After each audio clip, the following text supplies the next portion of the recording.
Bonjour à tous, bon après-midi ou bonsoir, tout dépend de l'endroit où vous aurez ce message. Je suis Dr Régine Mfumu et je voudrais vous présenter mon ouvrage qui a été écrit en 2 ans et qui est sorti au mois de février de cette année. J'ai commencé la promotion à Haïti, également en Angleterre, mais j'ai dû arrêter à cause de l'épidémie qui a secoué le monde récemment et qui continue.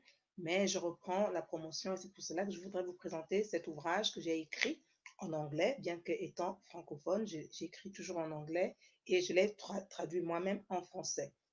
Donc, ce n'est pas une traduction qui a été tronquée par quelqu'un d'autre, c'est toujours le même auteur. Alors, c'est un livre que j'ai écrit en 2 ans et j'étais bloquée jusqu'au mois de novembre de l'année dernière où j'ai été invitée par le pasteur avec qui je travaille depuis 5 ans à un anniversaire et une prophétesse vient vers moi qui me dit, toi, tu écris. Je lui dis oui. Elle me dit, tu écris un livre, non, tu vas écrire un livre et elle commence à me donner, en fait, elle parlait des chapitres de mon ouvrage sans connaître mon ouvrage. Et j'étais vraiment bloquée. Donc, en fait, elle m'a permis de terminer l'ouvrage. Et après cette rencontre, j'ai décidé de retourner à la maison et de prendre une date de la sortie du livre. J'ai fixé la date pour le mois de février. Donc, cela m'a vraiment boosté, cela m'a propulsé pour terminer l'ouvrage et j'ai terminé l'ouvrage à temps au moment que j'avais justement fixé. Et je bénis Dieu pour cela. C'est un livre pour moi qui est un livre prophétique parce que quand on regarde les chapitres dont je traite dans cet ouvrage, c'est comme si on savait que voilà, il y aurait une épidémie qui arrivait. Par exemple, il y a un chapitre, au chapitre 4, je parle pas de peur en temps de guerre. Nous savons tous que nous sommes dans une guerre en ce moment, une guerre spirituelle. Nous avons vu les États, les pays prendre des décisions comme dans un moment de guerre. Et voilà, et j'en parle dans cet ouvrage. Je parle encore, par exemple, au chapitre 2 de la prééminence du Saint-Esprit, que le Saint-Esprit doit reprendre la place qui lui est due, la place, il doit reprendre une place dans nos vies, dans notre cœur, et aussi une place à l'Église. Et c'était très important. Je parle également du moment où, quand rien ne semble fonctionner, beaucoup de gens vivent des situations où ils ont l'impression que la vie n'avance pas, les choses n'avancent pas. Et voilà que j'en parle dans cet ouvrage. C'est un ouvrage qui est venu à maturité, comme je l'ai dit. J'ai pris 2 ans quand même pour l'écrire. Je ne l'ai pas écrit en quelques jours. J'ai vraiment pris 2 ans. Donc, j'ai eu le temps de changer beaucoup de choses entre-temps, de revenir dessus. Et aussi, je parle des clés du succès en temps de guerre. Il y a un chapitre maintenant que j'aimerais vraiment commenter ce matin pour vous inciter à chercher à lire cet ouvrage. Disposé, disponible et prêt. Voilà. Quand vous regardez même le titre, j'ai mis disposé, il y a un point, disponible, point et prêt, point. Parce que beaucoup de gens, très souvent, sont euh, disposés pour servir le Seigneur, disposés, mais ils ne sont pas disponibles, ils ne trouvent pas le temps. D'autres sont disposés et disponibles, mais ils ne sont pas prêts. Et donc, je voudrais dire à quelqu'un que le Seigneur ne va pas utiliser les gens qui ne sont ni disposés, ni disponibles, ni prêts. Il veut les trois combinaisons en même temps. Et il y a une raison pour cela. Beaucoup de choses par lesquelles nous passons dans cette vie, nous avons toujours l'impression de ne pas avancer.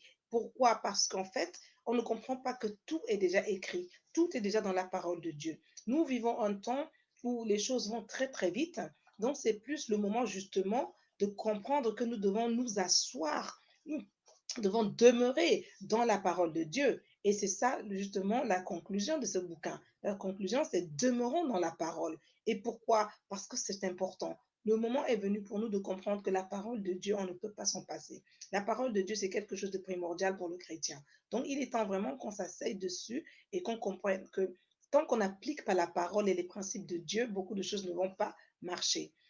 Je ne vais pas aller très loin, je vais juste vous lire le résumé qui se trouve au dos de l'ouvrage et j'espère que cela vous convaincra suffisamment pour que vous puissiez vous en procurer un et non pas simplement pour vous, mais aussi inciter d'autres à s'en procurer parce que il faut partager. Vous savez, la bonne nouvelle de Jésus a été partagée, c'est pour cela que nous l'avons reçu aujourd'hui. Si tu reçois quelque chose de bon, essaie de le partager à quelqu'un d'autre afin que cette personne aussi puisse entrer dans les mystères de Dieu, dans la grandeur de Dieu, dans l'élévation de Dieu et surtout dans le plan de Dieu pour sa vie. Je ne suis pas en train de proposer dans ce livre des solutions. Non, c'est un livre qui va justement provoquer en toi. C'est ça l'idée. L'idée, c'est de provoquer une réflexion et une méditation qui t'apportera, qui va t'amener justement à chercher à te dépasser et à devenir la personne que Dieu veut que tu sois. Parce que les livres qui ont des recettes toutes faites, qui donnent des solutions aux gens, ça n'existe pas parce que chaque situation est différente, chaque personne vit sa situation différemment des autres. Donc, ce que j'essaie de faire à travers cet ouvrage, c'est en fait de provoquer, inciter une réflexion en toi qui va te permettre de te demander, mais où suis-je exactement? Suis-je vraiment disposé? Suis-je vraiment disponible? Suis-je vraiment prêt ou prête? C'est à toi de te poser ces questions-là. Et c'est à ça que servira cet ouvrage que j'ai écrit en, comme je l'ai dit, peut-être pas ici, je l'ai écrit en anglais, bien qu'étant francophone, et je l'ai traduit moi-même en français. Donc, le résumé de fin dit, nous faisons tous face à des combats à un moment donné de la vie, ce qui parfois laisse autant de tensions, de stress, d'insécurité ou de cicatrices et rend très difficile la survie de certaines personnes. Non pas faute d'une solution, mais à cause de leur incapacité à réagir ou à agir convenablement. Peu importe ce à quoi nous sommes confrontés, tout le monde est prêt à profiter de la vie et de tout ce qu'elle offre. Mais sommes-nous toujours disponibles et prêts pour ce que nous espérons? À moins de savoir ce que nous devons faire et de prendre des mesures bibliques appropriées parce que nous sommes disposés, disponibles et prêts, nous ne pouvons pas gagner la guerre contre l'ennemi.